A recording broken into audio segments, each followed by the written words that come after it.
Today, we are diving into one of the most explosive plays ever written, Henrik Ibsen's A Doll's House. And look, forget any dry, dusty analysis you might remember from school. This is a gripping story about secrets, control, and a woman's shocking awakening. And it all leads up to what is probably the most famous sound effect in the history of theater. Right from the get-go, we meet Nora and Torvald Helmer. And this very first line from Torvald, well, it tells you almost everything you need to know.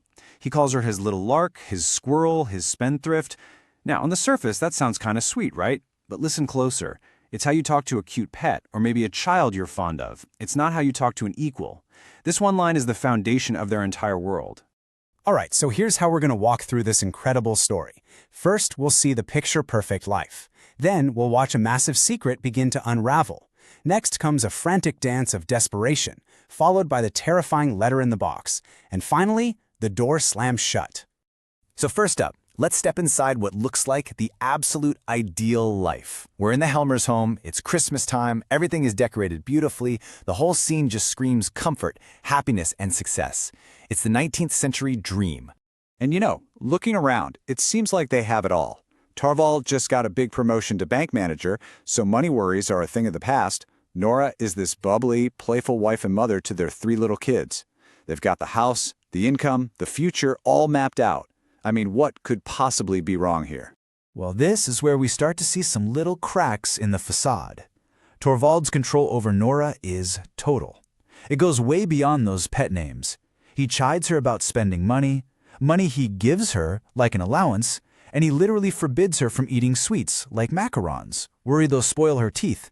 And what does Nora do? She plays along, but she also secretly buys and hides the macarons. It's a tiny rebellion, but it's a start. And the person who blows that first crack wide open is an old friend of Nora's, Mrs. Linde. Now, Mrs. Linde is the total opposite of Nora. She's a widow, she's had to work, she's known real struggle. Her arrival is the catalyst for this whole story, because when Nora tries to show off that she's more than just a silly little doll, she lets it slip. She has a secret of her own. And that brings us right to part 2, the secret unravels. Because this whole perfect little life, this cozy Christmas scene, it's all built on top of a very dangerous lie. A lie Nora has been keeping for years. So here's the big secret. A while back, Torvald was so sick he was basically on his deathbed. The doctors told Nora the only way to save him was a long, expensive trip to a warmer climate in Italy. So what did she do?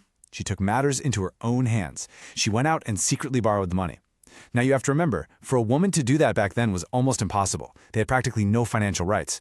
And to cover her tracks, she told Torvald the money was an inheritance from her father. She saved his life by building their future on a complete fabrication. And we're not talking about a small amount here. It was 250 pounds. To put that in perspective, that was an absolutely massive sum of money at the time. For years, Nora has been secretly doing little jobs on the side and pinching pennies from the housekeeping money to slowly pay it back. All of this completely behind her husband's back. This secret is her greatest source of pride and her most terrifying fear. And here's where it all starts to go wrong. The man she got the loan from, his name is Niels Krogstad. And in the worst possible twist of fate, he works at the very bank where Torvald is now the new boss. And guess who Torvald is planning to fire to make room for Nora's friend, Mrs. Linde? Yep, Krogstad. So Krogstad, desperate to keep his job, confronts Nora. He knows her secret, but then he drops an absolute bombshell. To get the loan, Nora needed her father to co-sign the paperwork, but at the time, her father was dying. So, in her desperation, Nora forged his signature. And here's the fatal mistake. Krogstad points out that she dated the signature 3 days after her father had died. Suddenly, this isn't just a lie anymore. It's a crime. It's fraud. And that bombshell throws us straight into part 3, the dance of desperation. Krogstad is now blackmailing her. The threat of being exposed is hanging over her head, and that bubbly, carefree act we saw at the beginning, it completely shatters. This is pure, raw panic. Nora tries the only thing she knows how to do. She tries to use her wifely charms on Torvald. She begs him, pleads with him not to fire Krogstad. But this just shows her how little power she truly has. For Torvald, giving in to his wife's request would make him look weak, and he absolutely cannot have that. His pride is more important than her pleas. He fires Krogstad anyway. So, what does a desperate, cornered Krogstad do? he retaliates. He writes a letter explaining everything, the secret loan, Nora's lie, the forgery, and he drops it into Torvald's personal locked letterbox. A letterbox that only Torvald has the key to. That letter is now just sitting there, a ticking time bomb. In a brilliant, final, desperate move to keep Torvald away from that letterbox, Nora creates a distraction. There's a costume party coming up, and she's supposed to perform a dance called the Tarantella. She pretends she's forgotten all the steps and begs Torvald to coach her, right now. Her dancing gets wilder and more frantic, a perfect mirror of the chaos and terror she's feeling inside. She is literally dancing to delay the explosion of her life. And that brings us to part 4, the letter in the box. The party's over, they're back home, there are no more dances, no more distractions. Torvald, feeling proud after Nora's performance, walks right over to the letterbox with the key in his hand. This is it. The moment of truth has arrived. Torvald opens it. He reads the letter. And the loving husband Nora thought she knew just evaporates. There's no compassion. No thank you for saving my life. Just pure, selfish fury. And listen to his words. Now you have destroyed all my happiness. You have ruined all my future. It is all about him. He's not worried about her. He's terrified for his own reputation. Then, right in the middle of his tirade, as he's laying out this miserable future where they just pretend for the sake of appearances, a maid brings in another letter. It's from Krogstad again. But this time, he's had a change of heart. He's sending back the forged bond, the only piece of evidence. And just like that, poof, the threat is gone. They're safe. The shift in Torvald is instantaneous, and it is stunning. The very first words out of his mouth are, "I am saved." Not we, but I. And then, almost as an afterthought, he turns to Nora and offers this completely hollow forgiveness. He says he'll protect her now, his poor, frightened little songbird. He has learned absolutely nothing. He completely missed that the real monster wasn't Krogstad, it was his own fragile pride. And this leads us to the final revolutionary act. Part 5, the door slams shut.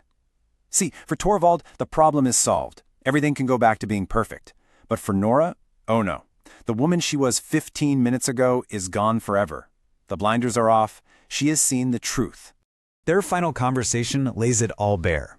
Torvald pulls out the ultimate trump card of his time. Before all else, he says, "You are a wife and a mother. That's your duty." But the Nora standing before him is a different person. And she calmly replies, "Before all else, I am a reasonable human being." And with that one line, she rejects his entire world. In that moment, it all becomes crystal clear to her. Her whole life has been an act. She was a plaything for her father, and then he passed her on to Torvald. She's been a doll, living in a doll's house. She had always believed in this fantasy, that if things ever got truly bad, Torvald would step up and sacrifice himself for her. Instead, he sacrificed her without a second thought. And she tells him, in the calmest voice, "I do not love you anymore." She goes to her room, takes off her party costume, and puts on her normal, everyday clothes. She tells him she's leaving. Leaving him, leaving the house, even leaving her children. She says that for them to ever have a real wedlock, a miracle would have to happen. They'd both have to change so completely. And then she says goodbye, and she walks out of the room. The play doesn't end with a big speech or a dramatic line. It ends with a stage direction, the sound of a door shutting from downstairs, a slam, an ending that absolutely scandalized audiences in the 1870s and honestly still packs a punch today. It's the sound of a cage door opening, the sound of a woman walking away from a life that was a lie to go find out who she actually is. And it leaves all of us asking, what happens next?